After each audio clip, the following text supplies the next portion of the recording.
Let's get to a little football. Let's talk a little Inter Miami. Michelle Kaufman, as always, is ready to join us now and talk a little Inter Miami football. She's been busy breaking news and educating us too along the way because first of all, good afternoon, Michelle. But Hello. I had no idea Robbie Robinson was eligible to play for Chile. And when I found that out, one, I was pissed. Nothing against Chile and the fantastic people of that country. I got nothing against them. It's just, Inter Miami's season has sucked up until the last couple of weeks here with this streak. And I don't want to lose Robbie, who I think there's a domino effect to losing him that I think it affects everything, including Higuain. So that's kind of where I was frustrated when you dropped the knowledge on us and the news. Yeah. Well, yeah, I mean, he is, his mother is from Chile, and he grew up watching the Chilean national team on TV. He grew up, as a big fan of the Chilean team and of the United States team. His dad is American, his mom is from Chile. He does not speak Salas, right? Spanish. Salas was the big guy. Salas was the big guy, right? A couple of years back for Chile. Yeah, Wasn't no, it they have Salas? some good players, Yeah. Sanchez and Salas, and they've had some good players. So they've had his eye on him for quite some time, for about a year. Actually, last year they were interested in him, but then, when he sort of struggled during his rookie year and he went home and came back and didn't really play much, they didn't call him in. But then this year, he's obviously thrived with the new leadership of the team, and he's gained a lot of confidence. And, his main thing has been his maturity, just as far as going from being a college player. When you think about who he's playing with on this team and who he's going to play with now on the Chilean team, this is a kid who less than 2 years ago was playing college soccer for Clemson, and that's a big jump to go from college soccer to being the first round draft pick and playing with, guys who have played in World Cup before. It's been an adjustment for him. He's a young player, a college player. He's not like a Lewis Morgan guy who came, who's been in the pros since he was a teenager. This is a kid who went to college, had to adjust to the pro life, and now he's going to have the biggest test. It's going to really be a huge test for him to go to Santiago, Chile, and play in the first game they play is against Brazil on September 2nd. They play against Brazil. So, Robbie Robinson, our little Inter Miami Robbie, he's not little, but, our young Inter Miami Robbie Robinson is going to be out there with the big boys in Brazil against Chile in Santiago. Then from there, they go to Quito to play against Ecuador, which is a tough place to play. And then from there to Barranquilla to play against Colombia at Colombia. So this guy, in the next 10 days, he's going to play for Inter Miami tomorrow night against Orlando. Then he'll leave on Saturday for Santiago, and then he will miss. He's going to miss the Cincinnati game. It is possible he'll be back for the home game against Columbus. It depends on the COVID protocol of him returning. He'll be returning from Colombia. So depending what MLS rules are at that moment, he will be returning. And the same with Pizarro. If Pizarro ends up, he's expected to be on the Mexican team. It's going to be the same schedule. He will play tomorrow night in Orlando, coming off the MLS All-Star game last night. He's flying back today to meet the team in Orlando. So those two guys will be available tomorrow, and then they will go with their national teams. They will miss the Cincinnati game for sure, and then possibly the Columbus game based on yeah, I know you're shaking your head because the team has been on a roll. Yeah, I just wrote my preview for tomorrow's game. And do you know that they have scored 12 goals over the last 7 games? They've scored 12 goals after scoring a total of 1 over the previous 6 games before that. So they're definitely on a roll. And, a big reason, 3 reasons are: 1, the return of Robbie Robinson. No question. The return of Robbie Robinson coincided with this run. Also, Pizarro finally getting out of his funk also during this run. And then the addition of Indiana Vassilev, who scored 2 of those goals. those three guys, Rodolfo and Robbie Robinson and Vasilev, has scored 7 of the last 8 goals for Inter Miami. 7 of the last 8 goals over 4 games have been from those 3 guys, and 2 of them are going to be missing for 1 or possibly 2 games in a period when this team needs every point. They're only 5 points away from the playoff line with 2 games in hand. So they've only played 19 games. Most of the other teams have already played 21 games. So they have 2 games in hand. They're 5 points from reaching 7th place. So they're really in a very critical run right now. And if they can continue the momentum that they're on, that they've been on, they actually have a decent chance to make the playoffs. But if they, have a couple of losses and whatever and slide, it's going to be difficult. Yeah, that's what I'm thinking, because you're going to be missing these guys in the next couple of weeks here for a couple of games. I almost feel like this is a must win on Friday night, that you got to go to Orlando and try to get a win with your guys now that you have them. And maybe that helps you, and maybe you can keep your heads above water, until they come back, because we are coming down the final stretch of the season to try to make the playoffs. That's the one thing that I don't want to call it a must win, but I'm kind of feeling like, man, you got to try to win that game tomorrow night in Orlando. It would be really, really nice if you're able to do that before they take off. Yeah, and they've actually played, Orlando's a very good team. Orlando's in 2nd place. I mean, Orlando is in 2nd place in the East and 6th place overall in the entire league. So they're a very, very good team. But if you look strategically this year, Inter Miami has played them twice, and one game they lost 2-1, and then that was here.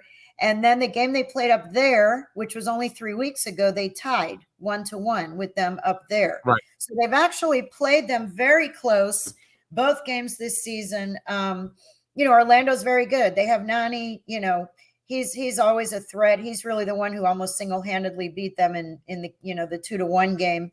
He had a goal and a beautiful assist in that game. So it's going to be a tough game. It's up there, but they're in 2nd place. So they're feeling pretty comfortable, I'm sure, in 2nd place, whereas Miami is really desperate and hungry for the win. So maybe that'll motivate them.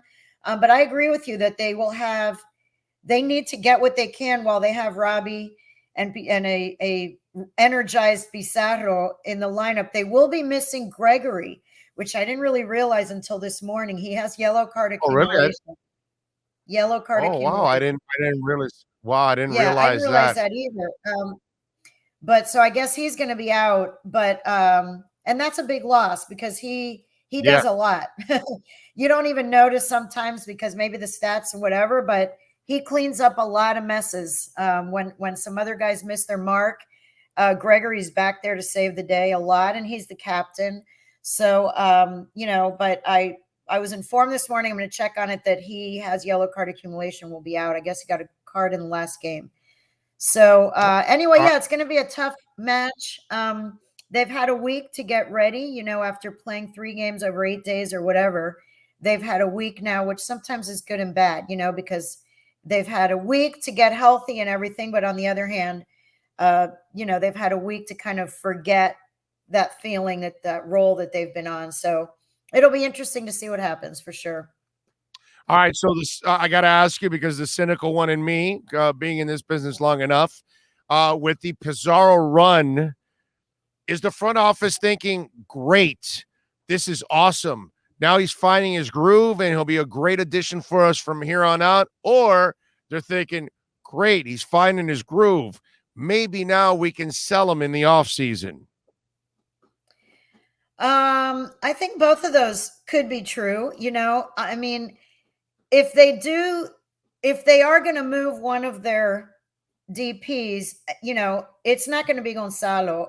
It would be Blaze or Rodolfo. And I don't think anybody will take Blaze right now at that salary and the way he's playing. Although he's played a little better lately, but it's been kind of uneven, and that's why he got benched and everything. But Yeah. Pizarro, if you can score, maybe even a Mexican team will finally step up Right. Well, yeah, and the take fact him that, back. the fact that MLS, put him on the MLS All-Star game, which, honestly, I mean, he has had 2 good games, but it's not really a full season body of work there that got him to the MLS All-Star game. I think he got there because he's Mexican and Chicharito and Carlos Vela were injured, and it was in LA, and the MLS team wanted to have a Mexican player on its team. So, he has had a good run the past, 3 games, and he got called up to the MLS All-Star game, which was, that's something that's on his resume now. He is an MLS All-Star. Maybe that raises his price tag or, raises his resume, his profile. The fact that he's playing well, the fact that he's likely going to be called to the Mexican national team right now for the World Cup qualifiers coming up. So he's a guy, you're talking about a national team player, an MLS All-Star, whatever, a late addition, but he's an MLS All-Star in the books. And he is on the Mexican national team. So I would think for sure a Mexican team would be interested in him when he's in good form. And, Phil Neville was saying yesterday that the real change for him was scoring the first goal that he scored, because he said that up until then he was very down on himself because he judges himself based on goals and assists and big performances. And even though he had, made some good plays or whatever, unless he's scoring goals and in the spotlight, he's not happy. So now he's been scoring goals. He's really in the spotlight. He got lots of social media attention. He went to LA. He got to do all kinds of photo shoots. He got to do a million interviews with the Mexican media. So, in his own words, Pizarro said last week that he was feeling unimportant. He was feeling unimportant and irrelevant, basically. Now he feels important again. His ego is back in check. He's feeling important. He's scoring. He's been on the front page of the Miami Herald. He's been all over social media. He got to pick to the All-Star game. So anyway, he's back to feeling good about himself. And he's the type of player that he wears his emotions on his sleeve. And, you can see when he came off the game the other day, he was pissed. And that was an issue. He had to have a long talk with Phil Neville after the game because he didn't even go over and shake Phil's hand. He didn't shake Vasilev's hand. He was upset that he was taken out of the game, even though he had scored 2 goals. He wanted to score another one. He didn't want to come off. He wanted to stay on. So, this is the kind of player he is. He's not the only guy in the world who's like that, but he is that type of player. And, so Phil Neville has been trying to preach to him that it's a team game. Hey, I started you. You played 67 minutes, whatever. You've scored 2 goals.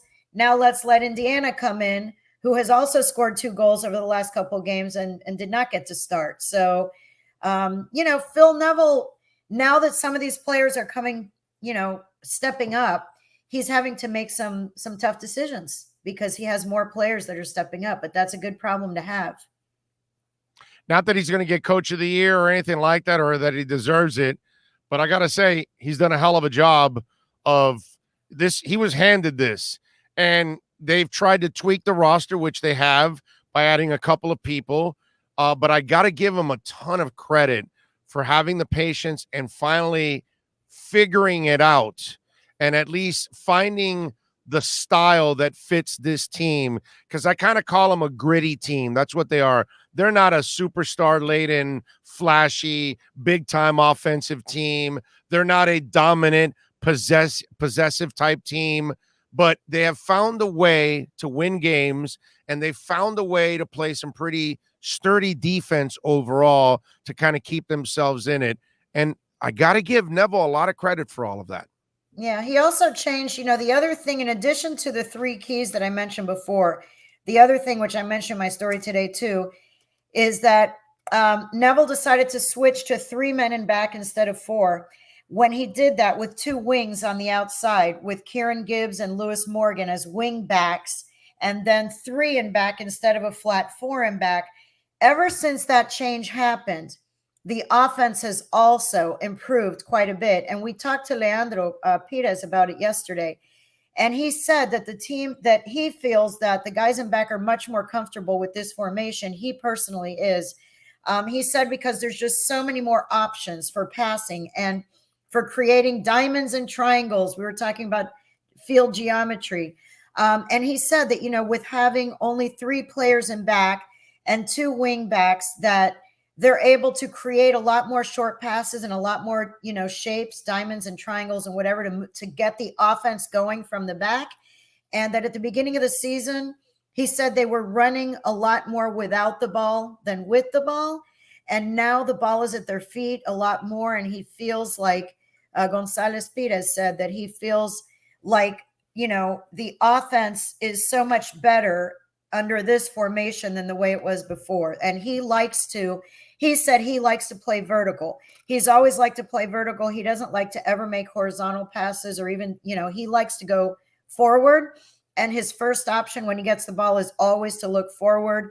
And he had 2 assists in the last game. Of the 3 goals that were scored against Toronto, 2 of them were assists from a defender, from Gonzalez Pires. So the defense is also contributing to the offense. And one more thing is that the goalkeeper he's very good with his feet. His hands, he's had a couple of slip-ups, okay? He has had a few balls slip through or where he bobbled or whatever, punched it out, and then they kicked it back in on the rebound. But he does help offensively because his passing is very, very good, which the coaches and Chris Henderson have pointed out on numerous occasions that, his passes are very, very good and very accurate, and he has a really strong leg. So, I think he's contributed. I think that John McCarthy actually maybe was more sure-handed, to be honest. Maybe he made a lot of big saves earlier in the season. They picked this guy, I think, because of his footwork and the way he can. It's like having an 11th field player when you have a guy who can make a really long pinpoint pass to a midfielder from the goal box. So I think all of those things contributing together have helped this team get, 12 goals over the last 7 games. But Robbie Robinson is a big key. And I will be really curious to see how he does in Chile. Hopefully he will not get injured, because these are some do or die games in very tough situations. So I'm going to be really curious to see, how much he plays and how he plays and how he handles it, because it's, it's going to be a big challenge for him. Yeah, it's going to be a great experience for him, no doubt about it. All right, if you want to keep up with everything going on with Inter Miami, you got to follow Michelle Kaufman on Twitter at Kauf Sports. She's breaking news all the time and keeping you updated on everything Inter Miami, La Rosa Negra. They will take on Orlando City tomorrow on the road. Michelle will be covering it. Michelle, as always, thank you for taking some time.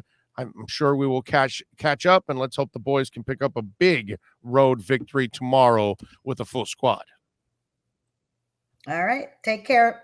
Bye. You got it. Be good. Thank you. There you go. The great Michelle Kaufman.